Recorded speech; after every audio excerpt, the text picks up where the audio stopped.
آپ کو ہر صورت میں اس کو پڑھنا چاہیے، لیکن جن لوگوں نے نہیں پڑھا ان کی آسانی کے لیے اس کا اردو ترجمہ میں آپ کے سامنے رکھتا ہوں۔ اور اس آرٹیکل کا ٹائٹل ہے اٹس اوور۔ زورین لکھتے ہیں اقتدار میں بیٹھے بوڑھے مردوں، جن کو انہوں نے بومرز کے نام سے پکارا ہے۔ یہ بومرز وہ ہیں جو 40 کی دہائی سے لے کے 60 کی دہائی کے درمیان پیدا ہوئے۔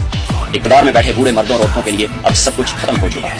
نئی نسل وہ سب کچھ خریدنے کو تیار نہیں جو آپ انہیں بیچنے کی کوشش کرتے ہیں۔ آپ چاہے اسکولوں اور کالجوں میں جتنی بھی تقاریر، لیکچرز اور سیمینار کروا لیں، حب الوطنی کو فروغ دینے کی جتنی بھی کوشش کریں، یہ اب کام نہیں کر رہا۔ حب الوطنی زبردستی پیدا نہیں کی جاتی، حب الوطنی خود بخود پیدا ہوتی ہے جب مواقع برابر ہوں، جب بنیادی ڈھانچہ مضبوط ہو اور جب نظام مؤثر طریقے سے کام کر رہا ہو۔ جب آپ اپنے عوام کو بنیادی ضروریات فراہم کرتے اور ان کے حقوق یقینی بناتے ہیں تو پھر آپ کو اسکولوں اور کالجوں میں جا کر طلبہ کو یہ بتانے کی ضرورت نہیں رہتی کہ انہیں اپنے ملک سے محبت کرنی چاہیے، وہ خود ہی کریں۔ نوجوان ذہن، جنریشن زی اور جن الفا وہ بخوبی جانتے ہیں کہ کیا ہو رہا ہے۔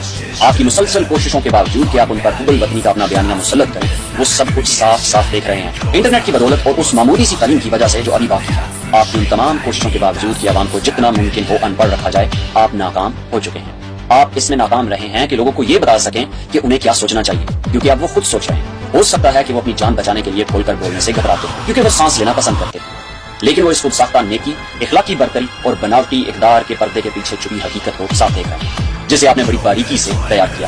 آپ شاید طاقت کے زور پر اقتدار میں رہنے میں کامیاب ہو جائیں، مگر عوام کو آپ کی کوئی پرواہ نہیں۔ آپ سیکیورٹی کے بغیر اپنے گھر سے باہر بھی نہیں نکل سکتے، اور یہی بات عوام نے آپ کی مقبولیت کے بارے میں سب کچھ بتا رہی ہے۔ آپ کو اب خود احتسابی کی ضرورت ہے۔ نوجوان نسل اب تنگ آ چکی ہے کیونکہ انہوں نے یہ سیکھ لیا ہے کہ وہ طاقتوروں کو چیلنج نہیں کر سکتے، اس لیے وہ ملک چھوڑ رہے ہیں۔ یہ سوچنا بھی خوش فہمی ہوگی کہ وہ کرپشن کے خلاف کوئی طریق چلائیں گے۔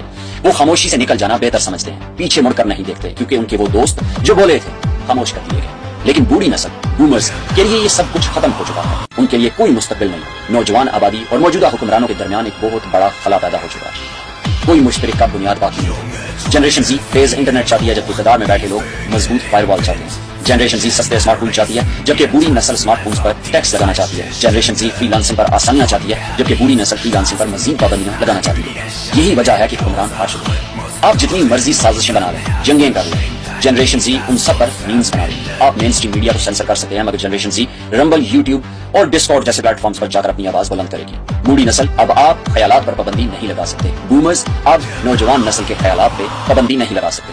وہ دور گزر چکا جب آپ عوام کو بیوقوف بنا سکتے تھے۔ اب کوئی دھوکہ نہیں کھا۔